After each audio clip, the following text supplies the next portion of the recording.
ఇది జనం న్యూస్. ఒంగోలు ప్రజల నిజమైన స్వరం. తాజా వార్తలు, విశ్వసనీయ సమాచారం కేవలం మీకోసం. జనం న్యూస్ ఒంగోలు. నెల్లూరు సెంట్రల్ జైల్లో రిమాండ్లో ఉన్న పల్నాడు జిల్లా వైఎస్ఆర్ కాంగ్రెస్ పార్టీ అధ్యక్షులు మాజీ ఎమ్మెల్యే పిన్నెల్లి రామకృష్ణారెడ్డి వారి సోదరుడు పిన్నెల్లి వెంకట్రామిరెడ్డిలను అద్దంకి నియోజకవర్గ వైఎస్ఆర్సీపీ సమన్వయకర్త డాక్టర్ అశోక్ కుమార్ చింతలపూడి పరామర్శించారు. అనంతరం మీడియాతో మాట్లాడుతూ సంబంధం లేని 2 హత్యలు ఇరికించడం జరిగిందని, అన్యాయంగా జైల్లో పెట్టించడం చాలా బాధగా ఉందని, ఈ సంస్కృతి ఇప్పటికైనా మానుకోవాలన్నారు. ఇప్పటికే మాచర్ల నియోజకవర్గంలో చాలా మంది బాధపడుతున్నారని, టీడీపీ నాయకులు సైతం రానున్న కాలంలో ప్రభుత్వం మారితే తమ పరిస్థితి ఏంటి అని తలలు కొట్టుకుంటున్నారు. వైసీపీ ప్రభుత్వం అధికారంలోకి వచ్చిన వెంటనే జైలు జీవితం అనుభవించక తప్పదని హెచ్చరించారు.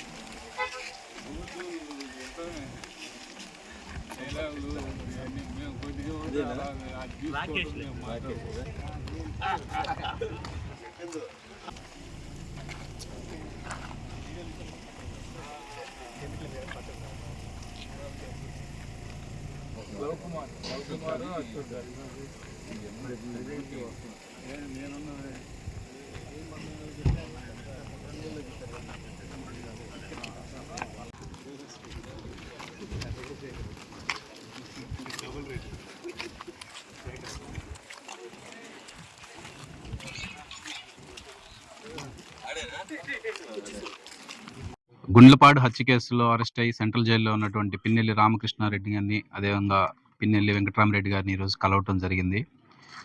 ఎటువంటి సంబంధం లేని 2 హత్యల్లో ఇరికించడం, అన్యాయంగా ఇరికించడము, తప్పుడు కేసులు పెట్టి జైల్లో పెట్టడం అనేది చాలా బాధాకరం. ఈ సంస్కృతి ఇప్పటికైనా మానుకోకపోతే, ఇప్పటికే మాచర్ల కాన్స్టిట్యున్సీలో చాలామంది నాకు దగ్గర వాళ్ళు ఉన్నారు, నా పేషెంట్స్ ఉన్నారు, నేను చెప్తున్నానండి, వాళ్ళు పడే బాధ. ఈవెన్ టీడీపీ వాళ్ళు కూడా నిజంగా తప్పు చేసి ఉంటే ఎవరినైనా శిక్షించాలి, తప్పులేదు. కానీ సంబంధం లేని కేసుల్లో ఇరికించారు.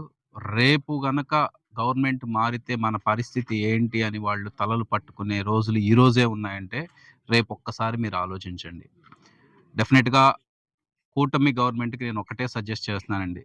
జగన్మోహన్ రెడ్డి గారికి పెద్దగా అవగాహన లేకో, ఏదో నాడు నేడని లేదా ఆరోగ్యశ్రీ అని అలాంటి పథకాలని అనవసరంగా చేశారేమో అని వీళ్ళందరూ ఫీల్ అవుతున్నారు. బట్ విజనరీ లీడరు మీకు ఒకటే సజెస్ట్ చేస్తున్నానండి. 2028లో మన ఇళ్ళు కాకుండా మన జైళ్ళు మెట్టినిల్లు అనే ఒక సరికొత్త పథకాన్ని మీరు రూపొందించుకోండి.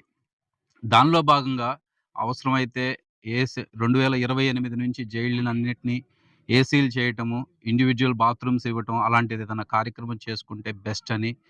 డెఫినెట్గా మీరు అలాంటి ప్రోగ్రాం కనుక చేస్తే చరిత్రలో నిలిచిపోతారు. ఎందుకంటే 2029 తరువాత ఒక్కొక్క టీడీపీ నేత మా వాళ్ళన్న ఇంకా మొండోళ్ళు కష్టాలు నష్టాలు అన్నీ ఓర్చుకుంటూ ముందుకొస్తారు.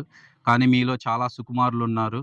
రేపు వాళ్ళకి మీరు ఏ కష్టంగా రాకుండా ఉండాలి అంటే ఈ పథకాన్ని 2028లో స్టార్ట్ చేసి వాళ్ళకు ఉపయోగపడేలాగా చేయమని కోరుకుంటున్నాను. Thank you.